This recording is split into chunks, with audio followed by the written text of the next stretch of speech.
मेरे दादा ने घर में पाली हुई 18 साल की बूढ़ी सूअर को मार डाला। मेरी दादी गुस्से से पैर पटक रही थी। बूढ़ी सूअर के पेट में बच्चे थे। तुमने बूढ़ी सूअर क्यों मारी? लगता है तुम पागल हो गए हो। मेरे दादा ने चेहरा बनाते हुए कहा, अगर बूढ़ी सूअर को नहीं मारते तो वो भूत बन जाती। मेरे दादा ने बूढ़ी सूअर का पेट चीरा, अंदर से 7-8 छोटे सूअर निकाले। छोटे सूअर अभी जिंदा थे, ठंड से कांप रहे थे। जल्दी से सूअरों को घर ले जाओ, उन्हें बचाया जा सकता है। हमारे पास दूध देने वाली बकरी भी नहीं है, इन्हें क्या खिलाएंगे? चाहे बूढ़ी सूअर भूत बन जाए तुम उसे बच्चे जन्ने देते, फिर बड़ी करके मारते। अच्छे से खड़ी हुई थी, तुम्हें क्या जल्दी थी? बेकार की बात मत करो, जल्दी से सूअरों को घर ले जाओ। रात को मैंने सपना देखा, हमारी माँ ने कहा कि घर की सूअर भूत बनने वाली है, इसे जरूर मारना होगा। हमारी माँ ने ये भी कहा कि उन्हें सूअर का मांस चाहिए। आज रात वो वापस आएगी और सूअर का मांस खाएगी। मेरी दादी चौंक गई, उनकी आंखों में डर था। बूढ़े, हमारी माँ तो 10 साल पहले मर चुकी है। वो कैसे वापस आएगी और सूअर का मांस खाएगी? वो तो मर चुकी है। सपने में माँ ने कहा कि उन्हें श्याओ शुई न्यू याद आ रहा है। वे चाहती हैं कि श्याओ शुई न्यू उनके लिए शराब लाए। मेरे दादा की बात सुनकर मेरी दादी मुझे अपने पीछे खींचने लगी। नहीं, माँ तो 10 साल पहले मर चुकी है। ये एक मृत व्यक्ति है, जीवित और मृत एक साथ नहीं बैठ सकते। ये अपशकुन है। बुढ़े, चाहे ये सपना सच हो या झूठ, तुम जल्दी से पीछे के पहाड़ पर चैनदाजी को बुलाओ, चैनदाजी से पूछवाओ। आज सुबह ही मैंने चैनदाजी से पूछ लिया था। मेरे दादा ने कहा, चैनदाजी ने कहा, जब हमारी माँ मर रही थी तो उन्हें सूअर का मांस खाने का मन कर रहा था। लेकिन वो बोल नहीं पाई और इसी अधूरी इच्छा के साथ चली गई। इन वर्षों में वे हमेशा उस सूअर के मांस को याद करती रहीं और शाओ शुई न्यू को भी याद करती रहीं। जब वे मरी तो उन्होंने आखिरी बार शाओ शुई न्यू को नहीं देखा। मेरी दादी की आंखों में घबराहट थी, कहीं माँ वापस आकर शाओ शुई न्यू को ले ना जाएं। मैंने गांव के बुजुर्गों से सुना है, मृत लोगों की अधूरी इच्छाएं होती हैं। अगर इच्छा बहुत गहरी हो तो वे बुरा कर सकती हैं। अगर हम माँ को सूअर का मांस नहीं देंगे और शाओ शुई न्यू द्वारा दी गई शराब नहीं पिएंगी तो वे चली नहीं जाएंगी। अगर वे चली नहीं गई तो चैनदाजी ने कहा, हमारी माँ जब जिंदा थी तो अच्छी इंसान थी। इस बार वे सिर्फ अपनी इच्छा पूरी करने आई हैं, कोई अफसोस नहीं, वे चली जाएंगी। मेरी दादी ने राहत की सांस ली, उनकी आंखों में चिंता थी। ज्यादा सोचो मत, जल्दी से सूअरों को घर ले जाओ। शाओ शुई न्यू, तुम गर्म पानी उबालो, बाद में मांस पकाएंगे। हमारी माँ तो मर चुकी है, वे अब भी गर्म मांस खाएंगी। माँ कच्चा मांस और कच्चा चावल खाती हैं, ये क्या बात हुई? मेरी दादी ने ये कहकर सूअरों को लेकर घर चली गई। मेरे दादा ने सूअर के मांस को कई टुकड़ों में काटा। उन्होंने 2 टुकड़े मुझे दिए। इन 2 टुकड़ों को बर्तन में डालकर पकाओ। मैंने सिर हिलाया और मांस ले लिया। जल्दी ही बर्तन से मांस की खुशबू आने लगी। बूढ़ी, 1 कटोरा कच्चा चावल लाओ और 1 बोतल सफेद शराब। मेरी दादी ने गोदाम से कच्चा चावल और सफेद शराब लाई और मेज पर रख दिया। मेरे दादा दादी देख रहे थे कि रात का समय होने वाला है। मुझे अभी भी शाओ शुई न्यू की चिंता है। मुझे डर है कि वो डर के मारे बेहोश न हो जाए।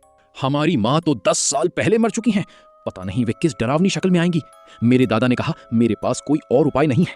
चैनदाजी ने कहा, बस हमारी माँ की इच्छा पूरी कर दो, वे चली जाएंगी और हमारे परिवार को परेशान नहीं करेंगी।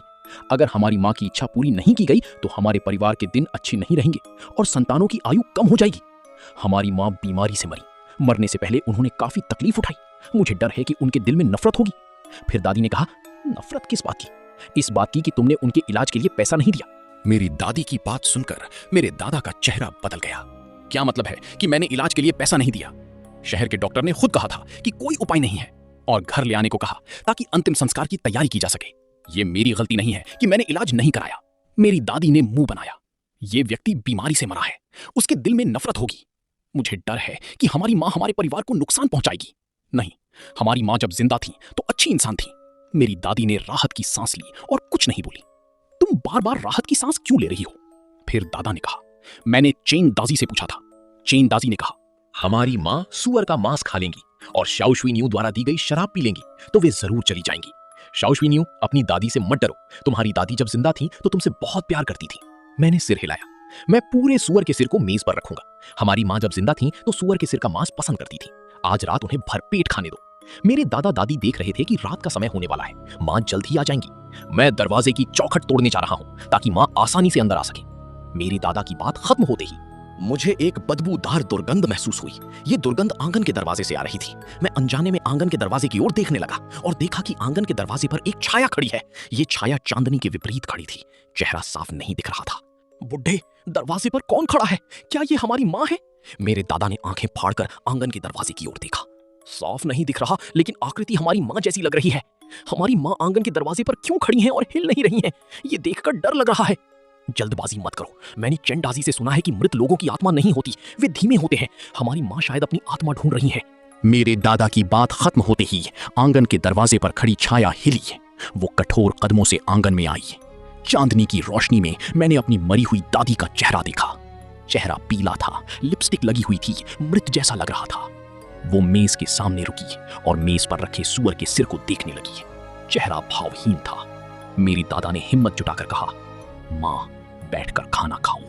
मेरी मरी हुई दादी ने मेरे दादा की ओर देखा। उनकी आंखों में ठंडक थी, जैसे किसी अजनबी को देख रही हो। मेरे दादा जोर से हंसे। माँ खाना खाओ। मेरी दादी कठोरता से कुर्सी पर बैठी। उन्होंने पूरा सूअर का सिर उठाकर कच्चा खाना शुरू कर दिया। मेरी दादी के सूअर का सिर खाने का तरीका बहुत डरावना था। मुंह बहुत बड़ा था, लग रहा था जैसे वे पूरा सूअर का सिर निगल जाएंगी। बुढ़े, हमारी माँ भूखी प्रेत जैसी लग रही है। क्या एक सूअर का सिर उनके लिए काफी होगा? तुम भूल गए कि हमारी माँ भूख से मरी थी। मरने से पहले उनका मुंह नहीं खुल पा रहा था, ना ही वे कुछ खा पा रही थी, ना ही पानी पी पा रही थी। थोड़ा और सूअर का मांस लाओ। मुझे डर है कि ये काफी नहीं होगा। मेरे दादा ने गोदाम से 2 किलो कच्चा सूअर का मांस लाया। माँ, मुझे पता है कि तुम्हें सूअर का मांस पसंद है। सूअर का मांस काफी है, जितना चाहो उतना खाओ। मेरी दादी ने मेरे दादा की बात नहीं सुनी। वे बड़े बड़े निवाले लेकर सूअर के सिर का मांस खा रही थी, यहां तक कि हड्डियों को भी चबाकर खा रही थी। बुढ़े, देखो हमारी माँ के दांत कितनी तेज और नुकीले हैं। मुझे याद है कि जब हमारी माँ मरी तो उनके पास एक भी दांत नहीं था। ये दांत कहां से आए? मैंने सुना है मरने के बाद दांत उगना बुरा शगुन है, ये संतानों को खा जाएगा। मेरी दादी की बात खत्म होते ही मेरी मरी हुई दादी अचानक रुक गईं। उनकी धुंधली आंखें धीरे धीरे घूमने लगीं और आखिरकार मेरी दादी पर टिक गईं। उनकी नजरें डरावनी थीं। बुढ़े, मुझे लगता है कि हमारी माँ हमारी बात समझ रही हैं। नहीं, हमारी माँ तो मर चुकी हैं, वे नहीं समझ सकती। मेरी दादी ने मेज पर रखे कच्चे सूअर के मांस को खा लिया और फिर वे डरावनी नजरों से मुझे देखने लगी। बुढ़े, हमारी माँ ठीक नहीं है। शाओशुइनियों को देखने का उनका तरीका स्पष्ट रूप से बता रहा था कि वे शाओशुइनियों को भी खाना चाहती हैं। गोदाम में और कितना कच्चा सूअर का मांस है? 200 किलो सूअर का मांस है। 200 किलो सूअर का मांस उन्हें दे दो। जब वे भरपेट खा लेंगी तो सब ठीक हो जाएगा। अभी के लिए यही उपाय है। मैं फिर से कुछ किलो कच्चा सूअर का मांस काटने जा रही हूँ। मेरी दादी ने गोदाम से कुछ किलो सूअर का मांस लाया, लेकिन इस बार मेरी दादी ने कोई प्रतिक्रिया नहीं दी, बल्कि उनकी नजरें मुझ पर टिक गईं। बुढ़े, हमारी माँ को क्या हो गया है? वे कच्चा सूअर का मांस क्यों नहीं खा रही हैं? शाओशुइनियू, तुम्हारी दादी तुमसे शराब मांग रही हैं। जल्दी से अपनी दादी को शराब दो। मेरी दादी लगातार मुझे देख रही थी। उनके दांतों पर लाल धागे लगे हुए थे, जैसे वे इंसान खा रही हों। मैं अनजाने में पीछे हट गया। दादा, मुझे डर लग रहा है। डरो मत, बात सुनो। जल्दी से अपनी दादी को शराब दो। तुम्हारी दादी शराब पीकर चली जाएंगी। मैंने हिम्मत जुटाकर सफेद शराब की बोतल अपनी दादी के सामने रख दी। दादी, आप शराब पियो। दादी ने कठोरता से अपना हाथ उठाया और मुझे डरावनी नजरों से देखने लगी। फिर उनके मुंह से डरावनी आवाज निकली, शाओशुइनियू, क्या तुम अपनी दादी को याद करते हो? अचानक से मेरी मरी हुई दादी मेरे मरे हुए दादा की आत्मा में बदल गई और ये काफी डरावना था। बुढ़े, ये तो हमारे पिता हैं, लेकिन हमारे पिता तो 10 साल पहले मर चुके हैं। वे अब भी कैसे बोल सकते हैं? मृत व्यक्ति का बोलना बुरा शगुन है। हमारे पिता हमारे परिवार की जान लेना चाहते हैं। अब क्या करें? क्या हम जवाब नहीं दे सकते? शाओशुइनियू, तुम जल्दी से जवाब दो। कहो कि तुम नहीं चाहते, कहो कि तुम्हारे दादा जल्दी चले जाएं। अचानक मेरे दादा ने डरावनी नजरों से मेरे दादा की ओर देखा। मेरे दादा की आंखों में नफरत थी। तुम मुझे भगाना चाहते हो तो हम सब साथ मरेंगे। ये कहकर वे उदास चेहरे से पश्चिम वाली कमरे की ओर चले गए। मेज पर रखी सफेद शराब उन्होंने नहीं पी। मैं भी डर के मारे स्तब्ध रह गया। आधा घंटा बीत गया। बुढ़े, हमारे पिता पश्चिम वाले कमरे में क्यों गए? मेज पर रखी सफेद शराब उन्होंने नहीं पी। दिन उजाला होने पर मैं फिर से चेंडाजी से पूछूंगा। हमारे पिता तो 10 साल पहले मर चुके हैं। वे पश्चिम वाले कमरे में रहकर हमें परेशान करेंगे। जल्दी से उन्हें भगाओ। मैं भी अपने पिता को भगाना चाहता हूं, लेकिन कैसे भगाएं? पहले सहन करो, कल बात करेंगे। दूसरे दिन सुबह सूरज निकलते ही मेरे दादा पश्चिम वाले पहाड़ पर चले गए। आंगन में सिर्फ मैं और मेरी दादी बचे। शाओशुइनियू, पश्चिम वाले कमरे में मत जाना। पश्चिम वाले कमरे से दूर रहना। मुझे पता है। पश्चिम वाले कमरे से कोई आवाज नहीं आ रही थी, ना ही मेरे दादा दिखाई दे रहे थे। दोपहर होने वाली थी। मेरे दादा जल्दबाजी में वापस आए। वे एक मादा सूअर को भी ले आए। बुढ़े, तुमने फिर से एक मादा सूअर क्यों लाया? चेंडाजी ने क्या कहा? चेंडाजी ने कहा, हमारे पिता नहीं जाना चाहते। आज रात हमें अपने पिता को जरूर भगाना होगा, वरना हम सब मर जाएंगे। हमें अपने पिता को भरपेट खिलाना और पिलाना होगा और उन्हें कब्रिस्तान ले जाना होगा। मैंने पीछे के पहाड़ पर कब्र खोद दी है। रात को जब पिता कच्चा सूअर का मांस खा लेंगे तो शाओशुइनियू को उनके लिए शराब ले जानी होगी। शाओशुइनियू शराब लेकर पीछे के पहाड़ की कब्रिस्तान की ओर जाएंगे और पिता को कब्रिस्तान ले जाएंगे। नहीं, शाओशुइनियू छोटा है, उसके पास इतनी हिम्मत नहीं है। अभी के लिए यही एक उपाय है। मैंने गांव वालों को बता दिया है। चैन दाजी और अन्य लोग कब्रिस्तान में इंतजार कर रहे हैं। वे जरूर पिता को भगा देंगे। हमारे पिता तो 10 साल पहले मर चुके हैं। भूत धोखा दे सकते हैं। मुझे डर है कि शाओ शुइन्यू को पिता धोखा ना दे दें।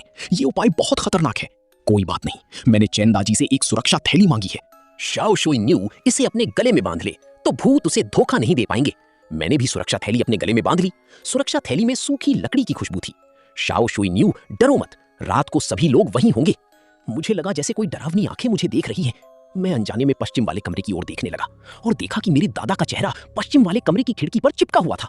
उनकी आंखें धीरे धीरे घूम रही थीं, डरावनी लग रही थीं। पता नहीं मेरे दादा ने जो बात कही, मेरे दादा ने सुनी या नहीं। शाओ शुइन्यू, तुम मेरे साथ चलो, मैं तुम्हें रास्ता दिखाऊंगा। ठीक है। इसके बाद मेरे दादा मुझे आंगन से बाहर ले गए। आंगन से बाहर निकलकर पूरब की ओर चलो। गांव के मुखिया के पेड़ के नीचे पहुंचकर पश्चिम की ओर मुड़ो। रास्ते में मेरे दादा मुझे बताते रहे कि किन बातों का ध्यान रखना है, रास्ता कैसे तय करना है। कुछ देर बाद हम एक पुल के सामने रुके। शाओ शुइन्यू, रात को पुल पर हवा चलती है, बहुत ठंडी। तुम्हें कदम स्थिर रखने हैं, नदी में मत गिरना। ठीक है, मैंने याद रख लिया। इसके बाद मेरे दादा मुझे आगे ले चले। आधा घंटे बाद हम पहाड़ की तलहटी में पहुंचे। मेरे सामने 2 मीटर गहरा एक बड़ा गड्ढा था। शाओ शुइन्यू, रात को तुम अपने दादा को यहां ले आना और गड्ढे में धकेल देना। बाकी काम तुम्हें नहीं करना है। हाँ, मैं समझ गया। तुम आसपास अच्छे से देख लेना। याद रखना, गले में बांधी सुरक्षा थैली कभी नहीं उतारनी। ठीक है। मैंने पहाड़ पर 2 चक्कर लगाए और पहाड़ का रास्ता याद कर लिया।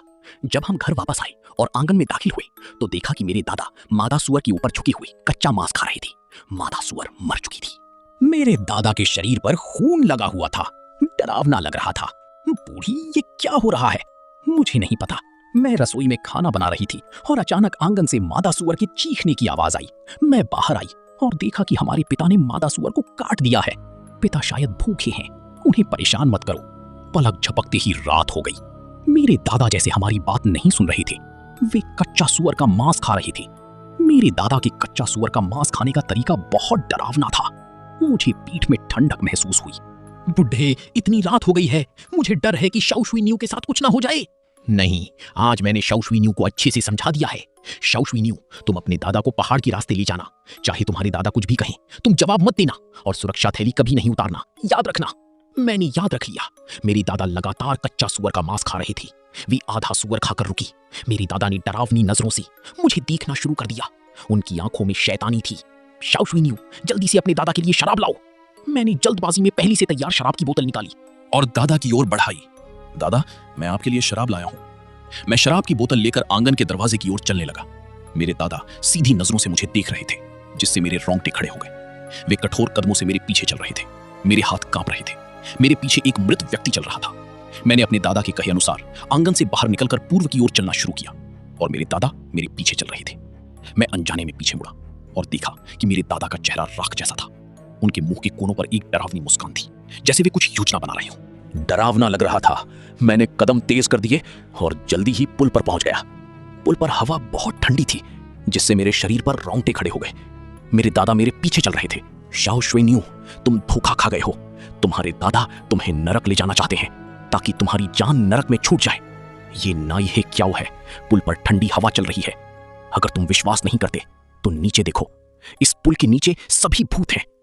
मैं अनजाने में पुल के नीचे देखने लगा और देखा कि पुल के नीचे सच में भूत थे और केवल एक नहीं, कई थे। उनके चेहरे विकृत थे, बहुत दुखी लग रहे थे। वे मुंह खोलकर चीख रहे थे। मैं डर के मारे पीठ से पसीने से तर हो गया। शाओ शुइन्यू, जल्दी से पीछे मुड़ो। पश्चिम की ओर भूतों का दरवाजा है। तुम्हें पूर्व की ओर जाना है। पूर्व की ओर जीवित लोगों का रास्ता है। पश्चिम की ओर भूतों का पुल है। जल्दी वापस आओ। मेरे दादा लगातार मुझे पीछे मुड़ने के लिए कह रहे थे और रास्ता बदलने के लिए। मैंने जोर से अपनी आंखें मली और फिर पुल के नीचे देखा। पुल के नीचे कुछ नहीं था। मैंने सिर उठाया और अचानक मेरे दादा का बड़ा चेहरा देखा। वे गुस्से से मुझे देख रहे थे। मैं डर के मारे पूरे शरीर से कांपने लगा और जल्दबाजी में पुल से नीचे उतर गया। मेरे दादा कठोर कदमों से चल रहे थे। जब वे पुल पार कर गए तो मैंने देखा कि बिजली के खंभे पर मेरे दादा का बांधा हुआ लाल कपड़ा था। मैं शराब की बोतल लेकर पहाड़ के छोटे रास्ते पर चलने लगा। मेरे दादा मेरे पीछे चल रहे थे। शाओ शुइन्यू, ये पहाड़ का रास्ता नहीं है, तुम जल्दी से रुको। मैंने मेरे दादा की बात पर विश्वास नहीं किया और पहाड़ की ओर चलता रहा। लेकिन कुछ कदम चलने के बाद मैंने पीछे मुड़कर देखा और देखा कि मेरे दादा गायब हो चुके थे। मैं डर के मारे पसीने से तर हो गया। ये बहुत डरावना था। मैंने सोचा, जब तक मेरे हाथ में शराब की बोतल है, मेरे दादा मेरे पीछे चलते रहेंगे, तो वे अचानक क्यों गायब हो गए? मैं अनजाने में अपने गले को छूने लगा और देखा कि सुरक्षा थैली गायब थी। मैं तुरंत पसीने से तर हो गया। पहाड़ पर ठंडी हवा चल रही थी, जिससे मेरे रोंगटे खड़े हो गए। मैंने पीछे मुड़कर देखा और देखा कि मेरे दादा मेरे पीछे खड़े थे। वे डरावनी नजरों से मुझे देख रहे थे। मैं डर के मारे आधा मर गया। मुझे डर था कि मेरे दादा मुझे नुकसान पहुंचाएंगे, इसलिए मैं पहाड़ से नीचे भागने लगा। मेरे दादा ने डरावनी मुस्कान दिखाई और वे मेरे पीछे चल रहे थे। अचानक मैं पत्थर से ठोकर खाकर जमीन पर गिर गया और हाथ में पकड़ी शराब की बोतल टूट गई। शराब जमीन पर फैल गई। बचाओ, बचाओ! मैं जमीन से उठा और पहाड़ से नीचे भागने लगा। मेरे दादा मेरे पीछे चल रहे थे और उनके मुंह से डरावनी हंसी निकल रही थी। पता नहीं कितनी देर तक भागा। मेरे शरीर पर पसीना था। मैं जमीन पर गिरकर हांफने लगा। मेरे दादा मेरी ओर आ रहे थे और सीधी नजरों से मुझे देख रहे थे और अपने सफेद दांत दिखा रहे थे।